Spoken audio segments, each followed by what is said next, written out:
Projektą iš dalies finansuoja Medijų rėmimo fondas.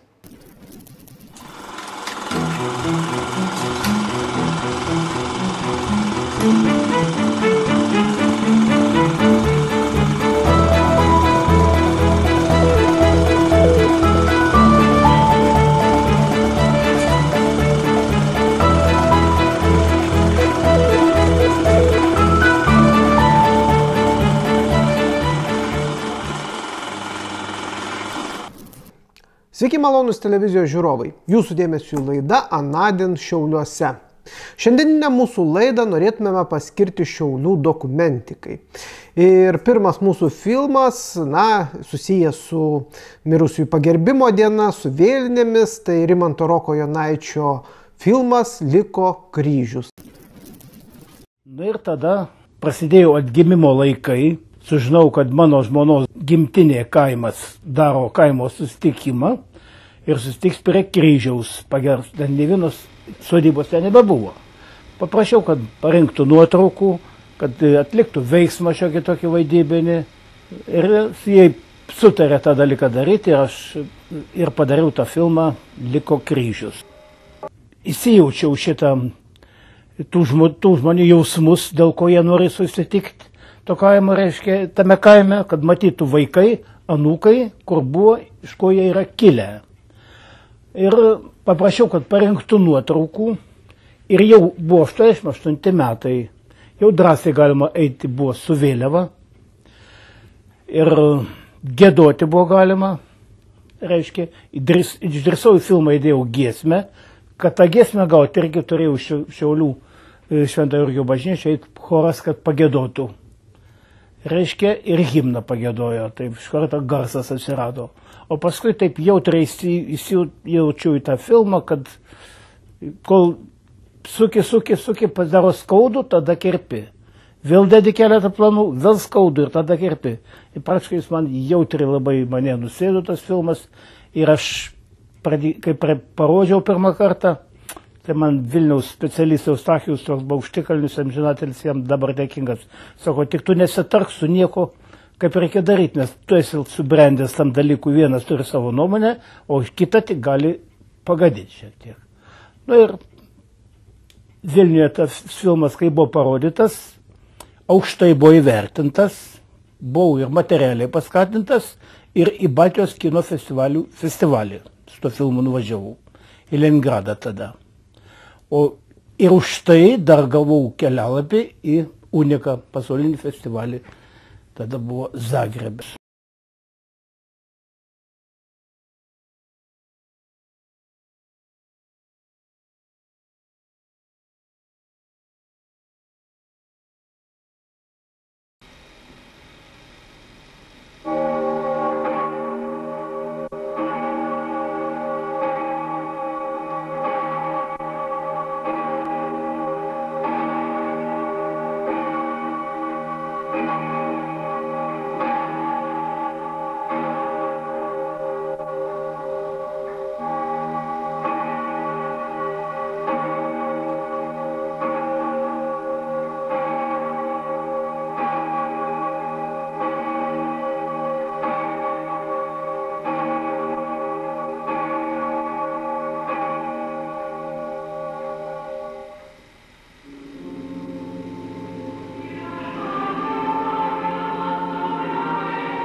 Tęsime Šiaulių dokumentikos temą ir sekantis filmas, kurį jums norėčiau parodyti, tai Zigmo ir Zenono Ripinskių filmas Kelyje į laisvę.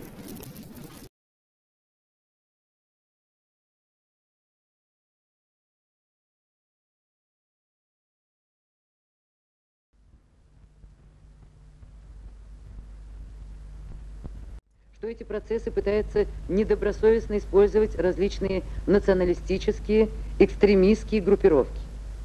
Участники заседания с возмущением относятся к нагнетанию напряженности, запугиванию и обману, дискредитации всех несогласных с агрессивной сепаратистской линией.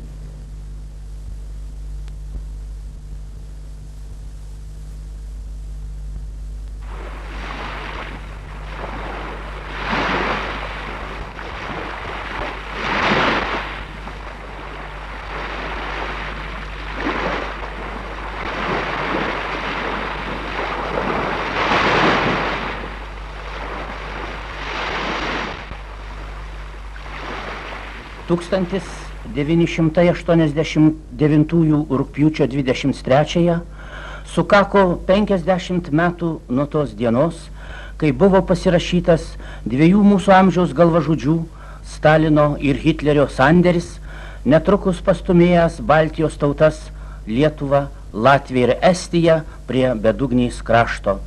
1940 metų birželį Sovietų armija su savo tankais atžlegėjusi į Pabaltijį, okupavo ir aneksavo šias valstybės, virš jų iškėlusi baisų dvasinio genocido kirvį.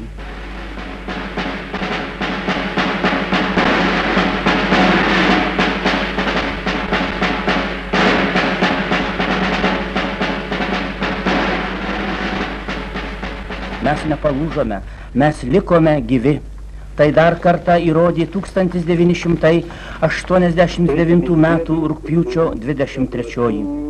Ta diena ir šiauliečiai, lyg sraunus upelis, įsiliejo į galingą vienybės upę, besiveržiančią į išsivadavimą. Ta diena jau nuo pat ryto šiauliečiai būriavosi Pergalės aikštėje, kur įvyko įspūdinga sueiga. Ir aikštės apipavydalinimas, ir visa atmosfera dar kartą priminė 40-ųjų birželį, kai tapome vergais po nušvitusią genialaus tautų mokytojo ir tėvo Stalino saulę. 3 karstai, apdengti tautinėmis lietuvių, latvių ir estų vėliavomis, simbolizavo mūsų gyvenimo pabaigą, kuri buvo paruošta tarp hitlerinės Vokietijos ir stalininės Rusijos pasirašius 39-aisiais nepuolimo sutartį ir po to sekusius slaptus protokolus.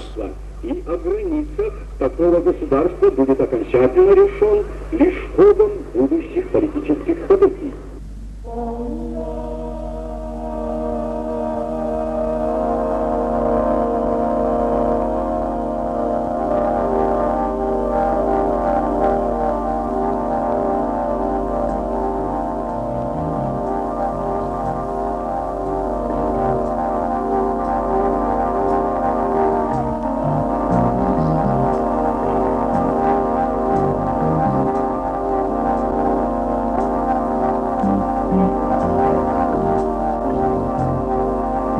Sovietų raudonoji armija, prisidengusi skambių laisvės nešėjos vardu, vergiją atnešė ne tik 3 Baltijos valstybėms. Raudonžvaigždžiai tankai nuslopino vengrų pasipriešinimą 1956-aisiais. Tie patys tankai užgesino Prahos pavasarį 1968-aisiais. Tie patys tankai įsibrovė į Afganistaną, sukėlė ten brolžudišką karą, kuriame už imperinius tikslus savo jaunas galvas paguldė ir Lietuvos sūnus. Šiandien raudonojoje armijoje dvasiškai ėmusiai pūti iš vidaus pasidarė nebepakenčiama tiems, kurie turi atlikti karinę prievolę. Nestatutiniai santykiai, dorus ir nesugadintus žmonės privertė priešintis, arba bėgti namo, arba nusižudyti.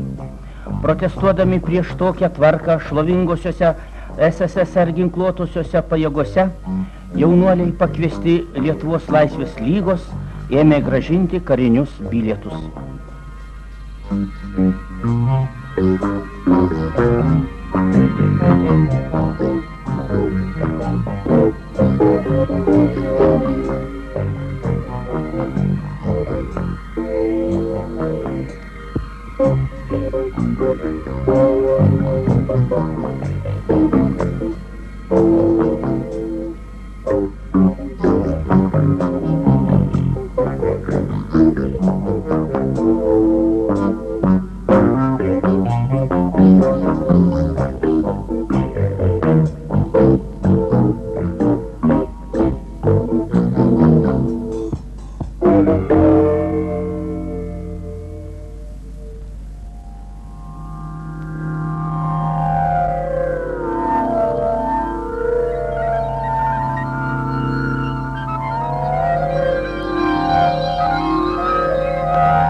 Aštuoniasdešimt 9 rugpjūčio 23 dieną įvyko Baltijos kelio akcija, kurios metu gyva žmonių grandinė, tvirtai susikibusi rankomis nuo Vilniaus iki Talino, išreiškė savo protestą grobuoniškam Molotovo-Ribentropo paktui. Akciją surengė Lietuvos persitvarkymo sąjūdžio, Latvijos ir Estijos liaudės frontai. Su žvakutėmis, gedulo kaspinais perištomis vėliavėlėmis stovėjo jaunas ir senas, mokytojas ir darbininkas, studentas ir mokslininkas. Stovėjo netramdydami džiaugsmo ašarų ir laisvai giedodami visą amžių širdise nešiotas giesmes.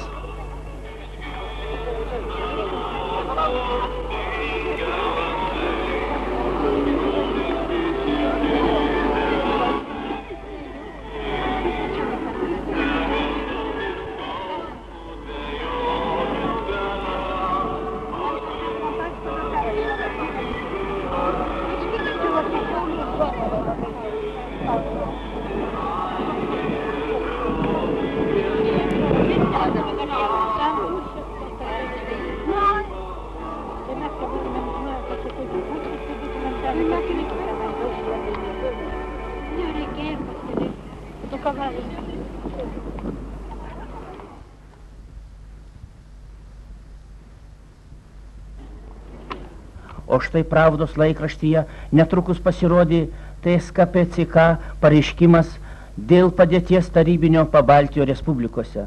Ši šventa ir taiki akcija sovietinėje imperijoje buvo suprasta, arba teisingiau pasakius, buvo sufalsifikuota, kaip kažkokia isterija.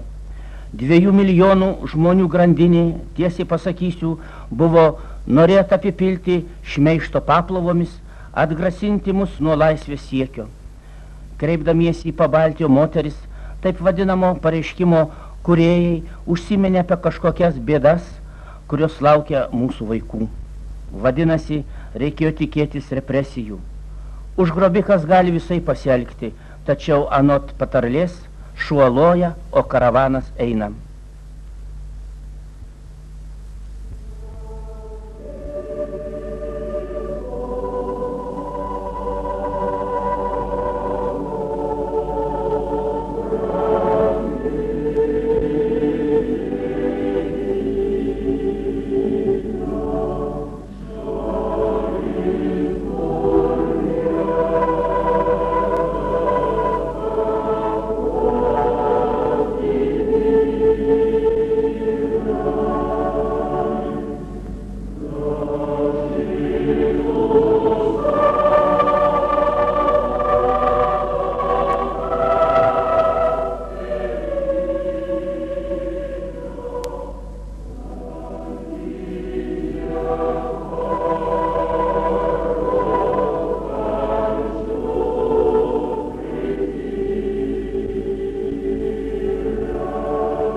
Baltijos kelyje dalyvavo nemaža turistų ir svečių.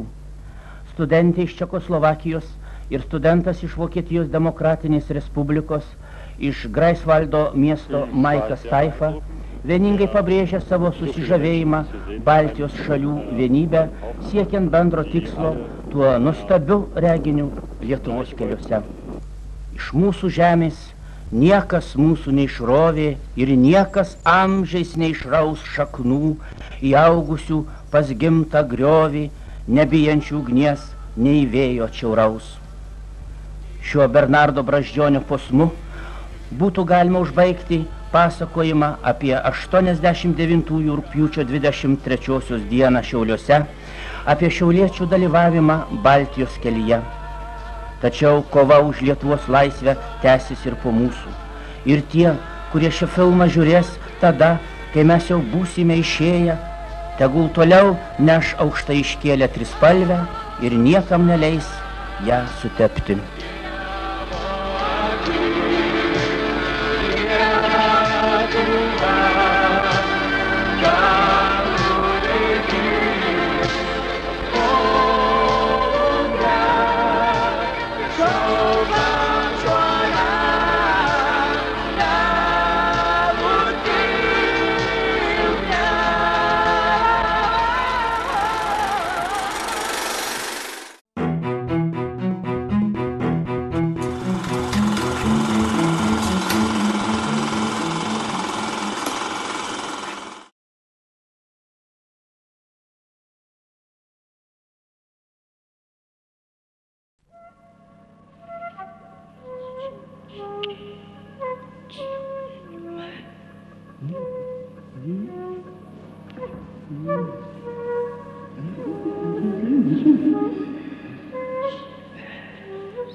Kągi, dėkoju filmų autoriams ir dėkoju Jums, kad žiūrėjote.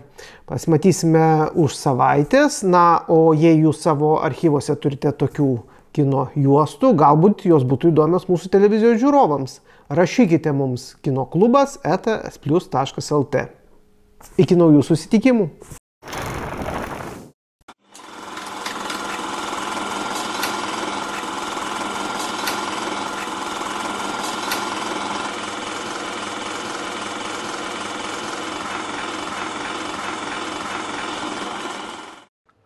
Projektą iš dalies finansuoja Medijų rėmimo fondas.